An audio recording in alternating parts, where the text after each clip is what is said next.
one good definition of stupidity, and I think you'll like this. Stupidity is an unwitting tendency to self-destruction. That's why comics that do stupid things like slapstick, stumble, and all that, it's an unwitting tendency to self-destruction. So I like that definition of stupidity.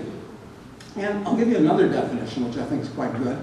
It's an inability to correlate cause and effect. That's much more helpful than saying that somebody has low intelligence if they're stupid. It's an inability to correlate cause and effect. That's what makes people look stupid. So look at those two definitions. Or if you wish, an inability to predict accurately the consequences of actions. And I'd suggest to you that when you look at Bush, who's, like I said, a poster child of stupid, like Cheney was a poster child of evil, his entire life he seems to fit that definition to a T. A good definition of an economist, gave you one when referring to Rick, but there are some others that are worthwhile knowing when you think about an economist. It's not somebody that has a PhD from some university. An economist is somebody that can see not only the immediate and direct consequences of actions, but the indirect and delayed consequences of actions. Now, even a moron can, not an idiot, but a moron can almost always see the immediate and direct consequences of an action. But he can't see the indirect and delayed ones. This makes him look stupid. So that would seem to indicate that not only Bush is informed, but the average American voter who voted for him, because they usually vote for somebody that's marginally more intelligent than they are, if Bush is a moron, then the people voting for him must actually be imbeciles, because they vote for somebody like a standard deviation above their own level. So this guarantees, in my opinion, a sad future for the U.S. But let me go into this a little bit further still. Stupidity is only a partial explanation of these people. Let's look at better-known sociopaths that are inevitably drawn to governments and wind up controlling them. They wind up controlling governments when the bigger government gets, the more attractive it is to sociopaths, and the higher percentage of people that are sociopaths work for the government. Early in the founding of any country, when the government is small and relatively benign, and maybe some people of goodwill try to run things right, it's not the greatest environment for sociopaths, better than society at large, but not the greatest. But as it gets bigger, it gets more out of control, they're inevitably drawn to it. I would say that criminals, even criminal geniuses, are basically stupid, according to the definitions that I've just given you. And let's take Hitler. People say, well, Hitler was a criminal genius. Well, yeah, I suppose that's true from one point of view, but then you have to look at their actions. You have to be objective about this type of thing. I'm very anti-Christian, but nonetheless, Jesus of Nazareth said wise things. That's one of the reasons why St. Paul's religion is roughly built on Jesus. I don't know how they did that. Became so popular because they're gems of wisdom. And one of the gems was, by their fruits you shall know them. So how stupid was it to attack Russia when you still had an open front in the West with the British? How stupid was it to throw the 6th Army at Stalingrad? There are probably 50 things from World War II that I can give you that show the stupidity of Hitler.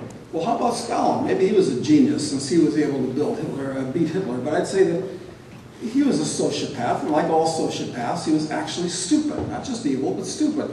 Now, how stupid was it to starve millions of kulak farmers in the 30s when the country was already starving? How stupid was it just before when Hitler was building up to execute hundreds of thousands of experienced and well-trained officers and higher NCOs in the Red Army just before World War II. He was constantly doing stupid things, but you know, the 30s and 40s was the era, the last era, the previous era, with sociopathy and evil and stupidity rule the world. Look at Roosevelt.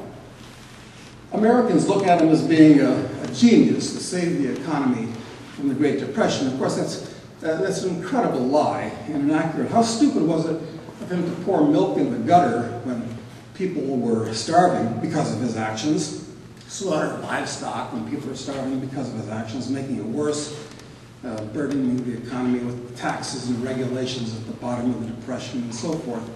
So I don't need to catalog all these stupidities by political leaders. You guys all know that. That's the intellectual stuff.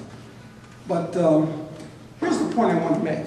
Political leaders are almost invariably stupid about actual reality. What they're not stupid about is manipulating people.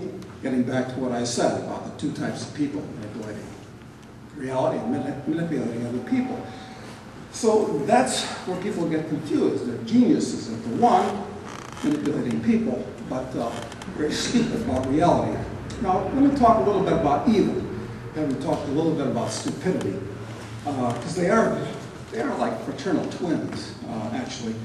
And I'd like to suggest that what differentiates political elites from other people is a capacity for evil. So what's evil?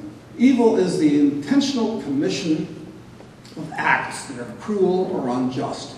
I think that's a good definition of evil. It's not what Holy Mother of the Church says, or anything like that. She doesn't use that definition. So I'd like to suggest that political elites are almost exclusively and necessarily composed of sociopaths.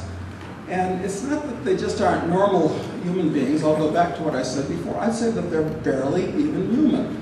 Now, how can I say that? That's a radical kind of statement and very politically incorrect. It can get you into a lot of trouble. It can be a slippery slope. Well, I would say it has nothing to do with who somebody is, where they're born, none of that stuff. It's all completely trivial and pointless and meaningless. It has to do with the way people act. And I can give you about a dozen really interesting tip-offs to where you're dealing with a sociopath. But I picked four of them that I think are perhaps outstanding. First one is that they completely lack a conscience or any real regret for hurting people, although they always pretend the opposite. And you think that they were just the sweetest and most loving people in the world. Just the opposite. Pathological liars also.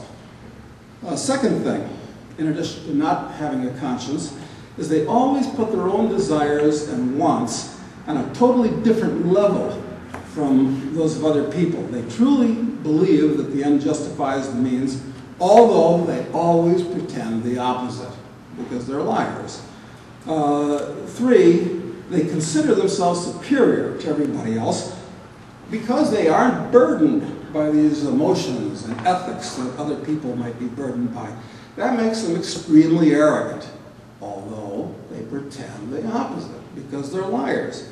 And fourth, they never accept the slightest responsibility for anything that goes wrong, even though they're largely responsible for almost everything that goes wrong. So these are identifying points of a sociopath, and above all, they're chronic and extremely convincing and enthusiastic liars.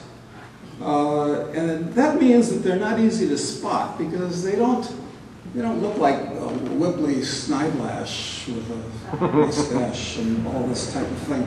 And they're skilled at cultivating a social veneer so that when you first meet them, it's very hard to dig through that social veneer, that mask of sanity that they wear over their face, misdirect suspicion away from them. That's why in a good murder mystery, you, at least initially, never suspect the guy that actually did it.